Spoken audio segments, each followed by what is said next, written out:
We begin with the down and dirty passive aggression currently in play by the Hillary Clinton campaign against Barack Obama. Who comes out ahead? Joining me now, we are proud to welcome the Washington Post's Eugene Robinson and Democratic strategist Peter Fenn. Welcome to you both. I want you both to take a look at Hillary Clinton being asked by our own David Schuster, is it fair to go after Obama's youthful indiscretions? Watch this.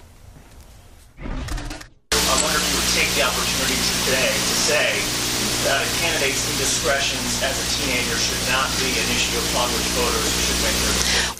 Well, I apologized to Senator Obama yesterday, and that wasn't my question. well, but Today, that candidates' indiscretions as a teenager should not be an issue for voters. it certainly is not an issue in my campaign, and I said that very clearly to Senator Obama.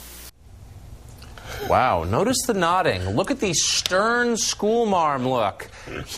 My question is really a two-pointer. One, could Hillary be more unappealing when she's on the defensive? I don't think so. And two, is she telling the truth? Her campaign did make this an issue. Well, you note that she said, well, it's not an issue for me, kind of letting hang the inference that might be an issue for other people, like, caucus goers in Iowa, but it's not an issue for me. Clearly this has not been a great issue for the Clinton campaign thus far. And on the other hand, just kind of repeating the word cocaine is probably not a great thing for Obama either. Well, that's an excellent point. I mean, I think I look at this. I read Obama's book. I watched this. I blame Hillary Clinton's campaign 100%. I think it's sleazy. I'm all outraged about it, but I don't think I'm the average voter. I'm wondering if this does hurt Obama, actually. Do you want cocaine in the same sentence? The crazy thing about this, Tucker, is we talked about this about 6 months ago on this show. We talked about it being in the book. We've talked about whether or not it's an issue or should be an issue. And, the public will decide whether they care that much about it. My sense of it is he has explained this in the book very well. He's talked about it. He said, I did it. And I thought, it was kind of refreshing. I mean, you get sick and tired of candidates lying about little things or even semi-little things.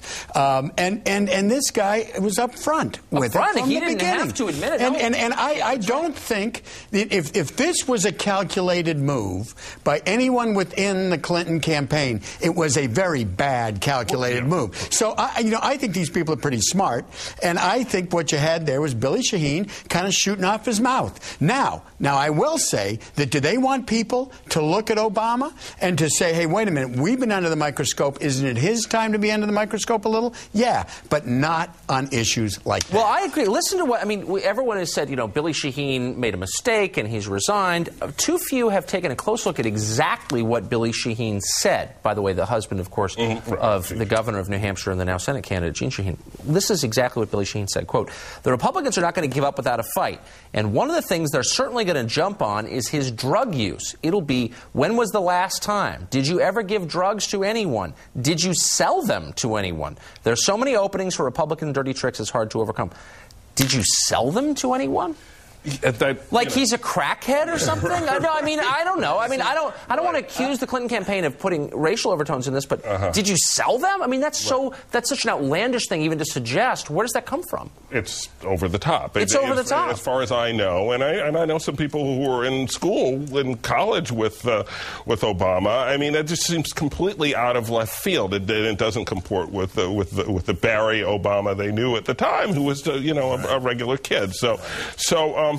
Look, if writing about all this in his book, if that didn't, inoculate him against serious damage from this, then it's impossible to inoculate anybody against anything. I mean, he kind of laid it out in very personal and excruciating detail. But not apologetically. He refers, as I remember being shocked by seeing him refer to cocaine as, quote, blow, which is not the term someone who's not familiar with it would use.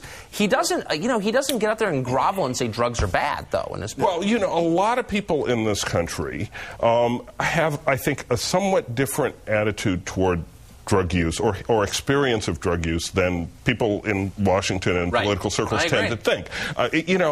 Every family has some experience, some problem with illegal drugs. Or lack of problems. I mean, there are a lot of people, no one wants to say this because it's so unpopular, but the truth is there are tens of millions of people who've done drugs and been fine, actually. And he's one of them. But the point is that the whole society has experience with the issue, and so it's not like this exotic thing. And you know, there is the experimentation doing stuff and then getting so involved in it and so hooked that you are a substance abuser, and that is a legitimate issue. And he talks about that. A lot of us talk about. I'm involved with a group that's dealing with it right now.